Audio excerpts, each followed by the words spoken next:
Hey guys, Dr. Chris here from Acru Health. Hope you guys are having an incredible start to your week. I had a great question from one of our patients last week about a specific topic, and that's arthritis. Now, one of the things that I like to do when we teach patients things is to help break these things down, to help understand really what they truly mean. And what I often find is a lot of times there's a lot of confusion, a lot of misunderstanding around these topics. And so when it comes to arthritis, it actually means joint inflammation. So itis at the end of a word means inflammation, and arthro, which is the root of that word, means joint. So arthritis truly means joint inflammation. Okay? Now, when it comes to arthritis, there's different types of arthritis. Things like rheumatoid or psoriatic arthritis are autoimmune conditions. Okay, the inflammation of the joints in the body happens for an autoimmune cause or autoimmune purpose. Okay, I'm not going to focus on those today. Those are a little bit different, and in terms of how they develop and what causes them, etc. The one that typically most people are referring to when they bring up the term arthritis is what's called osteoarthritis, or your degenerative arthritis. Okay, now why does that occur and why does that happen in so many people? Okay, now the number one reason that a joint will become inflamed is that a joint is not moving properly. Okay, so our joints are all supposed to move very fluidly, right? So if it's our shoulder, if it's our neck, if it's our back, if it's our knees or our hips, everything should move smoothly and fluidly. Okay, there's fluid within the joints that keeps them nice and smooth and moving. And when a joint is no longer moving properly, the joint becomes irritated and inflammation starts to build and develop in that joint.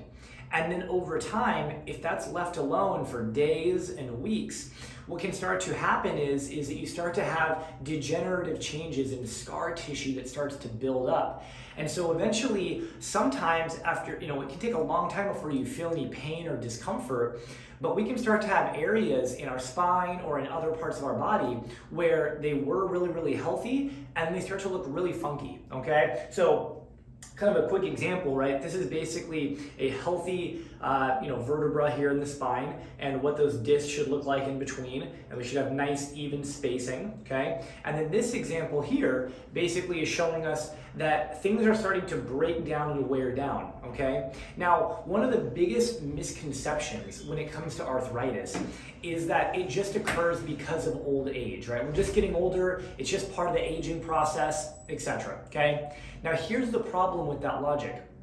We can look at a lot of people, and I could show you dozens of patients where they have a lot of arthritis in one knee, but not their other knee, or one hip and not their other hip, or one part of their neck and not another part of their neck, right? And so the logical question becomes, why are those different if they're the same age? Because if someone's, 60 years old, every joint in their body is 60 years old, right? And the reason is that if certain areas in the body are no longer moving properly and are taking on more stress than they're designed to, they're starting to wear down and break down unevenly, then it can actually lead to this imbalance of that occurring, okay?